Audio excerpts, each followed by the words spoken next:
Hello दोस्तों, आप देख रहे हैं A to Z चैनल और आज मैं आपके लिए लेकर आया हूँ पुरुषोत्तम मास का 21वां अध्याय। तो चलिए दोस्तों देखते हैं। श्री वाल्मीकि बोले, पहले कहे अनुसार भगवान की प्रतिमा कराने के बाद अग्नि में तपाकर प्राण प्रतिष्ठा करनी चाहिए, नहीं तो वह केवल धातु ही है। सूत पुराणी बोले, हे मुनि श्रेष्ठों, पुरुषोत्तम मास की व्रत विधि बताने के बाद भगवान पुरुषोत्तम की पूजन विधि कैसे करते हैं वह वाल्मीकि ने जो बताई वह सुनो। धातु की मूर्ति को अग्नि में तपाकर बाद में उसमें बीज मंत्रों से प्राण प्रतिष्ठा करनी। ऐसा करने से ही मूर्ति में देवता दाखिल होते हैं। बाद में पुरुषोत्तम भगवान का षोडशों उपचार से पूजन करना चाहिए। आह्वान करके बुलाना, उन्हें आसन ग्रहण करने को कहना, बाद में उनके पैर धोने, अर्घ्य अर्पण करना, आचमन करते रहना, पहले पंचामृत से स्नान कराना, पीताम्बर का जोटा अर्पण करना, जनेऊ पहनानी, सूखड़ चंदन आदि का लेप करना, अक्षत चढ़ाने के बाद पुष्प चढ़ाने, यह करके विधि के वस्त्र उसके जो बीज मंत्रों हैं वह अवश्य बोलना, बाद में वह विधि करनी।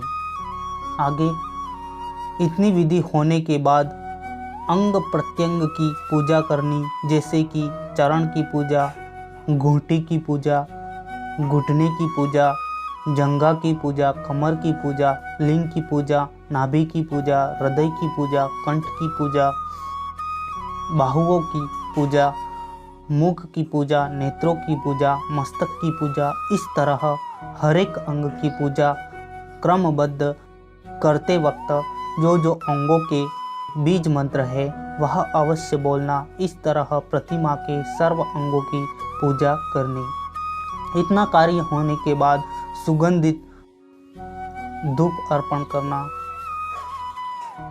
होम करना, नैवेद्य करना, जलपान करना, श्रीफल धरना, सुपारी कर्पूर से युक्त नागरवेल का पान धरना, दान करना, बाद में आरती उतारनी, प्रदक्षिणा करनी, पुष्पांजलि अर्पण करनी, आखिर में नमस्कार करना। यह सब विधि के लिए जो बीज मंत्र हो उसका उपयोग करना। हे देवों के देव, मैंने जो पूजन किया है उसमें कोई दोष रह गया हो तो क्षमा करके इस पूजन को संपूर्ण स्वीकार करना। ऐसा बोलकर नाम मंत्रों के बाद स्वाहा लगाकर तल का होम करना। पूरे पुरुषोत्तम मास भगवान को अखंड दिया प्रतिमा के आगे प्रज्वलित रखना। इस तरह भगवान पुरुषोत्तम का भक्ति भाव से पूजन करने वाला इस लोक में अनेक तरह से सुख भोग कर प्रभु के परम धाम वैकुंठ जाता है। इति श्री बृहन्नारदीय पुराण के पुरुषोत्तम महात्मा का पुरुषोत्तम की पूजन विधि नामक 21वां अध्याय समाप्त हुआ। अब सुनते हैं पुरुषोत्तम मास की पावन कथा। दान फल की कथा। एक गांव था। उस गांव में एक पटेल और पटलानी रहते थे। उनको एक लड़का था। पटेल और लड़का सुबह खेत में जाते और शाम को वापस आते। पटलानी घर का सारा काम खत्म करके भोजन तैयार करके पति और पुत्र के लिए खाना लेकर जाती। दोपहर को तीनों साथ मिलकर खाना खाते। खाने के बाद थोड़ा आराम करके तीनों फिर काम में लग जाते। संध्या के वक्त तीनों खेत से घर आ जाते। रात का भोजन करने के बाद रात में तीनों भजन कीर्तन करते। तीनों के मन साफ थे, कभी किसी का खराब सोचते नहीं थे। इतने में पुरुषोत्तम मास आया। पटेल पटेलानी ने सोचा कि इस वक्त गंगा स्नान करे तो ज़्यादा फल मिलेगा। पटेल ने 2 बैलगाड़ियाँ जोते। दोनों गाड़ी में घर का सामान भरा। एक गाड़ी में पटेल बैठे और दूसरी गाड़ी में उनका लड़का और पटेलानी बैठे। इस तरह पटेल घर के सामान को 2 गाड़ी भर के कुटुंब के साथ गंगा स्नान करने निकले। वे आधे रास्ते आ गए। दोपहर का वक्त था, बहुत भूख लगी थी। इसलिए उन्होंने एक पेड़ के नीचे बैलगाड़ी छोड़कर हाथ पैर धोकर खाने बैठे। इस और भगवान पुरुषोत्तम को भक्त की परीक्षा करने की इच्छा हुई।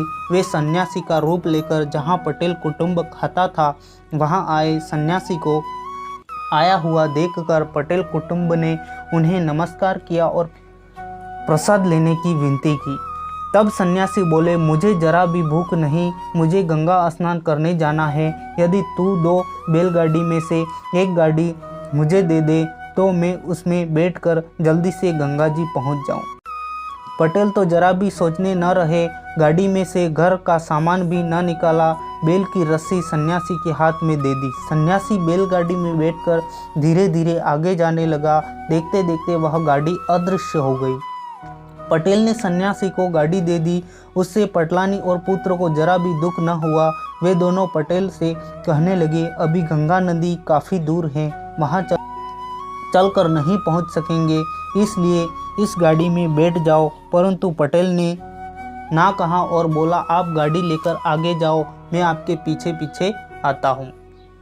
माता पुत्र गाड़ी लेकर आगे बढ़े। पटेल बैलगाड़ी के पीछे पीछे चलते जाते हैं। चलते चलते पटेल प्रभु के गुणगान गाने में रास्ता भूल गए। पटेल रास्ता भूलकर वहाँ नहीं पानी या नहीं फल फलादी तो भी पटेल हिम्मत हारे बिना चलते ही रहे। इस तरह वे 3 दिन तक भूखे प्यासे चलते रहे।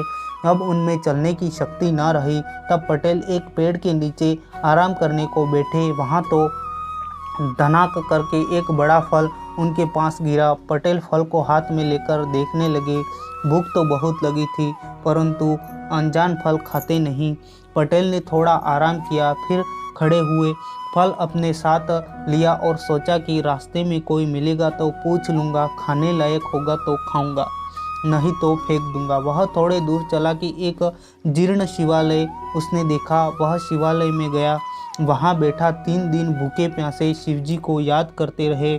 तब शिवजी को पटेल पर दया आई, वे प्रकट हुए। पटेल शिवजी के चरणों में गिर पड़े। शिवजी ने प्रसन्न होकर उसे कुछ मांगने को कहा। तब पटेल ने बताया, हे भोलेनाथ, मैं 6 दिन का भूखा प्यासा हूँ, आप ही कहो तो यह फल खाऊं। शिवजी बोले, इस फल के विषय में मैं कुछ जानता नहीं, चलो हम बैकुंठ में जाकर भगवान पुरुषोत्तम को पूछते हैं। शिवजी की इच्छा पटेल को बैकुंठ के दर्शन कराने की थी। शिवजी पटेल को लेकर बैकुंठ में आए। भगवान पुरुषोत्तम के दर्शन करते ही पटेल यकायक उनके चरणों में गिर गए और पूछने लगे, प्रभु यह फल खाऊं या ना खाऊं। पटेल के भोलापन भगवान को अच्छा लगा और हंस दिए। वे बोले, हे भक्त, यह दान फल है, महापुण्यशाली को ही यह फल प्राप्त होता है, तुम मुंह से खा। पटेल ने फल खाया। फल खाते ही 32 कोटे के दिए प्रकट हुए। वहाँ पटेल की नज़र अपने बैलगाड़ी पर गई। पास में दूसरी गाड़ी भी पड़ी, उसमें पटलानी और उसका पुत्र बैठा था। पटेल ने प्रभु के सामने देखा। तब भगवान बोले, हे भक्त, तूने जरा भी संशय न करके गाड़ी दे दी, उसकी पुण्य फल रूप तुझे और तेरे परिवार को बैकुंठ दर्शन का लाभ मिला है। अब तुझे बैकुंठ में रहना है कि पृथ्वी पर जाने की इच्छा है। तब पटेल बोला, हे पुरुषोत्तम भगवान, मुझे और मेरे कुटुंब को अब पृथ्वी पर जाना नहीं, हम तो बैकुंठ में ही रहेंगे। कहानी यहीं पर समाप्त होती है। अब सुनते हैं पुरुषोत्तम का श्लोक। भक्ति में शक्ति है अपार, अहंकार को निकारे बाहर, नौधारा के हे आधार, श्री कृष्ण शरणम मम।